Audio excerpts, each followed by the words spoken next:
La tragedia de un personaje. Es una antigua costumbre mía dar audiencia, cada domingo por la mañana, a los personajes de mis futuros cuentos. 5 horas, de 8 a 1. Casi siempre ocurre que me encuentro en mala compañía. No sé por qué suele llegar a mis audiencias la gente más descontenta del mundo, o bien afligida por males extraños o bien enredada en los casos más peculiares, con la cual tratar es verdaderamente penoso. Escucho a todos con paciencia, los interrogo con mano derecha, tomo nota de los nombres y de las condiciones de cada uno, tengo en cuenta sus sentimientos y sus aspiraciones. Pero también hay que añadir que, para desgracia mía, no se dan fácilmente por satisfechos. Paciencia, mano derecha, sí, pero no me gusta ser engañado. Y quiero penetrar hasta el fondo de sus almas a través de una larga y sutil indagación. Ahora, ocurre que frente a ciertas preguntas mías, más de uno se turba y se obstina y se resiste, tal vez porque le parece que me gusta desarmar la seriedad con que se ha presentado. Con paciencia, con mano derecha, intento hacerles ver y entender que mi pregunta no es superflua, porque es fácil querernos de una manera o de otra, pero luego hay que ver si podemos ser como nos gustaría. Donde falta aquel poder, por fuerza esta voluntad debe parecer ridícula y sin importancia. No quieren darse cuenta de ello. Y entonces yo, que en el fondo soy alguien de buen corazón, los compadezco. Pero ¿es posible la compasión de ciertas desventuras si no es a condición de que se ría uno de ellas? Ahora bien, los personajes de mis cuentos van predicando a los 4 vientos que soy un escritor muy cruel y despiadado. Haría falta un crítico de buena voluntad que hiciera ver cuánta compasión se halla bajo mi risa. Pero, ¿dónde están hoy los críticos de buena voluntad? Está bien advertir que algunos personajes, en estas audiencias, se adelantan a los demás y se imponen con tanta petulancia y prepotencia, que a veces me veo obligado a despacharlos al momento. Luego, muchos se arrepienten de estos arrebatos y se me encomiendan para que les arregle a cada cual su defecto. Pero yo sonrío y con calma les digo que cumplan ahora la condena de su pecado original y esperen a que tenga tiempo y sepa cómo volver a ellos. Entre los que se quedan rezagados, incluso derrotados, hay quien suspira, quien se ensombrece, quien se cansa y se va a llamar a la puerta de otro escritor. Varias veces he encontrado en los cuentos de varios colegas ciertos personajes que antes se me habían presentado a mí, como también me ha ocurrido divisar a otros, que no contentos con la manera en que los había tratado, han querido intentar quedar mejor en otro lugar. No me quejo, porque suelen llegarme 2 o 3 personajes nuevos por semana. Y a menudo el gentío es tal que tengo que hacerle caso a más de uno simultáneamente. Pero, en cierto punto, el espíritu así dividido y trastornado rechaza aquella crianza doble o triple y grita exasperado que o hablan de uno en uno, despacio, con calma, o se van los 3 al limbo. Siempre recuerdo con cuánta sumisión esperó su turno un pobre viejito que llegaba de lejos, un tal maestro Ilicio Saporini, que había sido expatriado a América en 1849, con la caída de la República Romana, por haber musicado no sé qué himno patriótico y volvía a Italia después de 45 años, casi ochentón, para morir.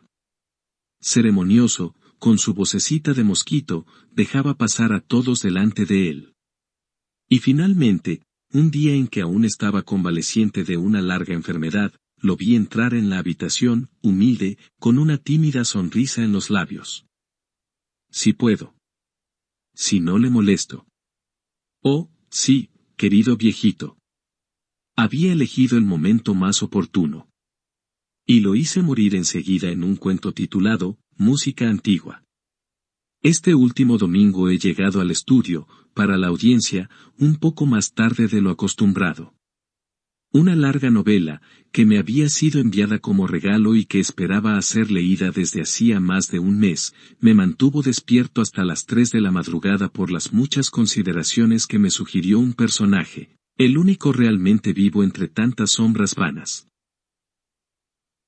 Representaba a un pobre hombre, un tal doctor Fileno, que creía haber encontrado el remedio más eficaz para todo tipo de enfermedades, una receta infalible para consolarse a sí mismo y a todos los hombres por cualquier tipo de calamidad, pública o privada.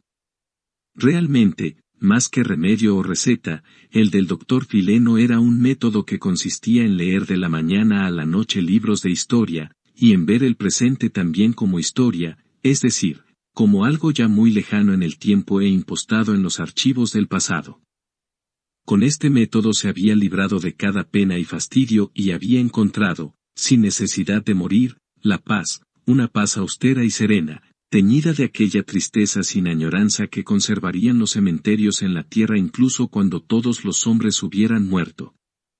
El doctor Fileno ni soñaba con traer del pasado enseñanzas para el presente. Sabía que sería tiempo perdido y de tontos, porque la historia es composición ideal de elementos recogidos según la naturaleza, las antipatías, las simpatías, las aspiraciones, las opiniones de los historiadores, y que por tanto no es posible hacer útil esta composición ideal para la vida, que se mueve con todos sus elementos aún descompuestos y esparcidos. Y tampoco soñaba con traer del presente normas o previsiones para el futuro. Es más, hacía exactamente lo contrario, se ponía idealmente en el futuro para mirar al presente y verlo como pasado. Por ejemplo, se le había muerto una hija pocos días atrás. Un amigo había ido a verlo para darle el pésame. Pues bien, lo había encontrado ya tan consolado como si aquella hija hubiera muerto 100 años antes. Sin duda había alejado en el tiempo su desgracia, aún caliente, la había rechazado y la había compuesto en el pasado. Había que ver desde qué altura y con qué dignidad hablaba de ello. En suma, el doctor Fileno había hecho de aquel método suyo como un catalejo al revés. Lo abría, pero no para mirar hacia el futuro, donde sabía que no podría ver nada. Persuadía su alma para que se contentara con mirar desde la lente más grande a través de la pequeña, dirigida hacia el presente, de manera que todas las cosas parecían pequeñas y lejanas. Y desde hacía varios años escribía un libro, que seguramente sería un éxito, La filosofía de lo lejano. Durante la lectura de la novela me había parecido evidente que el autor, ocupado en anudar artificiosamente una de las tramas más habituales, no había sabido asumir la plena conciencia de este personaje, quien, conteniendo en sí mismo, solamente en sí mismo, el germen de una verdadera creación, había conseguido en cierto punto coger la mano del autor y destacarse por un largo rato, con relieve vigoroso, sobre los casos muy comunes, narrados y representados. Luego, deformado y empobrecido de repente, se había dejado doblegar y adaptar a las exigencias de un desenlace falso y tonto. Me había quedado fantaseando, durante un largo rato, en el silencio de la noche, con la imagen de este personaje ante los ojos. ¡Qué lástima! En él había tanta materia para sacar una obra maestra. Si el autor no lo hubiera desconocido y denigrado tan indignamente, si hubiera hecho de él el centro de la narración, también todos aquellos elementos artificiosos que había utilizado quizás se habrían transformado, se habrían convertido en vivos ellos también. Y una gran pena y un gran despecho se habían adueñado de mí por aquella vida míseramente frustrada. Pues bien, aquella mañana, llegando tarde al estudio, encontré una confusión insólita, porque aquel doctor Fileno se había metido entre los personajes que esperaban, quienes, airados y molestos, se habían abalanzado sobre él e intentaban echarlo. Grité. Señores míos, ¿qué modales son estos? Doctor Fileno, ya he desperdiciado demasiado tiempo con usted. ¿Qué quiere de mí? Usted no me pertenece. Deje que me ocupe en paz de mis personajes y váyase. Una angustia tan intensa y desesperada se dibujó en el rostro del doctor Fileno, que enseguida todos los demás, mis personajes que aún lo retenían, palidecieron mortificados y retrocedieron. No me eche, por caridad, no me eche. Concédame solo 5 minutos de audiencia, con el consentimiento de estos señores, y déjese convencer, por caridad. Perplejo, y sin embargo tomado por la piedad, le pregunté. ¿Convencer de qué?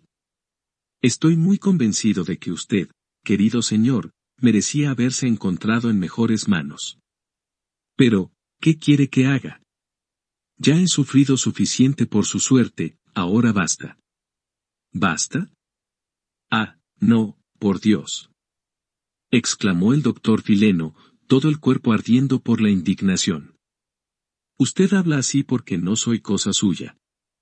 Su indiferencia, su desprecio, serían para mí, créalo, mucho menos crueles que esta conmiseración pasiva, indigna de un artista, perdone que le diga.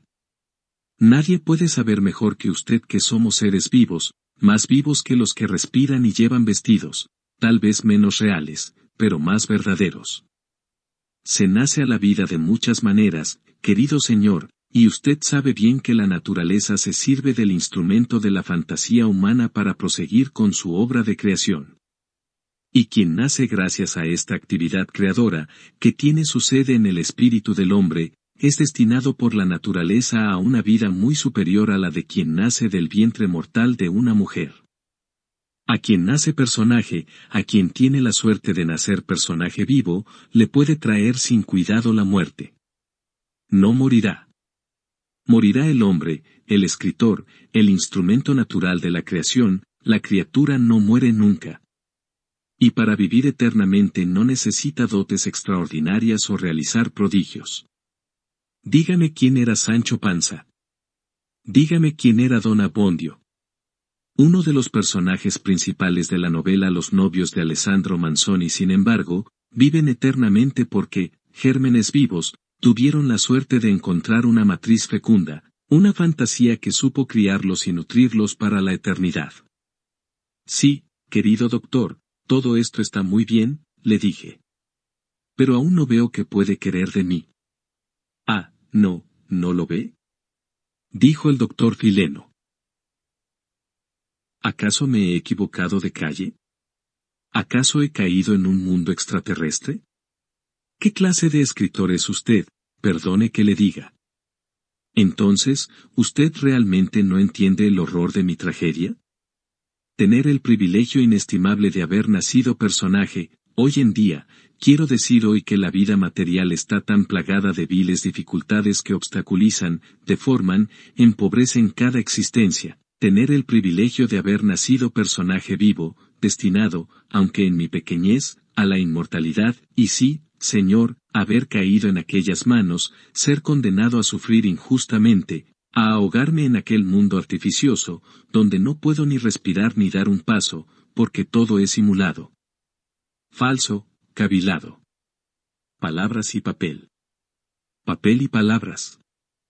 Un hombre, si se encuentra atrapado en condiciones de vida a las cuales no puede o no sabe adaptarse, puede escaparse, huir, pero un pobre personaje no, está fijado allí, clavado a un martirio sin fin. Aire. Aire. Mire. Fileno, me ha llamado Fileno. ¿En serio le parece que pueda llamarme Fileno? Imbécil, imbécil. Ni el nombre ha sabido darme. Yo. Fileno. Y luego, ya, yo, el autor de la filosofía de lo lejano, justamente yo tenía que acabar de aquella manera indigna para resolver todo aquel enredo de casos estúpidos. Yo, en lugar del notario Negroni, tenía que contraer un segundo matrimonio, ¿verdad?, con aquella oca de Graciella. Hágame el favor. Estos son delitos, querido señor, delitos que se tendrían que pagar con lágrimas de sangre. Ahora, en cambio, ¿qué pasará? Nada. Silencio. O tal vez alguna mala crítica en 2 o 3 revistillas. Tal vez algún crítico exclamará, aquel pobre doctor Fileno, que lastima. Sí que era un buen personaje. Y todo terminará así. Condenado a muerte, yo, el autor de la filosofía de lo lejano, que aquel imbécil no ha encontrado ni la manera de hacer imprimir a mis expensas. Ya, si no, claro. ¿Cómo hubiera podido casarme con aquella oca de Graciella? Ah, no me haga pensar en ello. Venga, manos a la obra, querido señor. Rescáteme usted, querido señor. Hágame vivir, usted que ha entendido bien toda la vida que hay en mí. Ante esta propuesta, lanzada furiosamente como conclusión del larguísimo desahogo, me quedé un buen rato mirando al doctor Fileno a los ojos. ¿Tiene escrúpulos?, me preguntó. ¿Los tiene? Es legítimo, sabe. Es un sacrosanto derecho suyo cogerme y darme la vida que aquel imbécil no ha sabido darme. Es un derecho suyo, y mío, ¿entiende? Será su derecho, querido doctor, contesté, y será también legítimo, como usted cree. Pero yo no hago esas cosas. Y es inútil que insista. No las hago. Intente ir a otro lugar. ¿Y a dónde quiere que vaya, si usted? No sé. Inténtelo. Quizás no tardará mucho en encontrar a alguien perfectamente convencido de la legitimidad de ese derecho. Pero escúcheme un poco, querido doctor Fileno, ¿usted es realmente, sí o no, el autor de la filosofía de lo lejano? ¿Cómo podía no serlo? Saltó el doctor Fileno, retrocediendo un paso y llevándose las manos al pecho. ¿Osaría ponerlo en duda? Entiendo. Siempre por culpa de aquel asesino mío. Apenas ha dado y resumido, de pasada, una idea de mis teorías, sin adivinar todo el provecho que se podía obtener de mi descubrimiento del catalejo al revés. Yo extendía las manos para pararlo, sonriendo y diciendo: Está bien, pero, ¿y usted, perdone? Yo. ¿Cómo que yo? Se queja de su autor, pero usted, querido doctor, ¿ha sabido verdaderamente sacar provecho de su teoría? Así es, precisamente esto quería decirle. Déjeme explicarme. Si usted cree realmente, como yo, en la virtud de su filosofía, ¿por qué no la aplica a su propio caso? Usted busca, hoy, entre nosotros, a un escritor que lo consagre a la inmortalidad. Pero mire lo que todos los críticos más destacados dicen de nosotros, pobres escritoruchos contemporáneos. Somos y no somos, querido doctor. Y, junto con nosotros, someta a su famoso catalejo al revés los hechos más notables, las cuestiones más ardientes y las obras más admirables de nuestros días. Querido doctor mío, me temo que usted no verá nada ni a nadie. Por tanto, vamos, consuélese, o más bien, resígnese y deje que me ocupe de mis pobres personajes que, serán malos, serán adustos, pero al menos no tienen su extravagante ambición.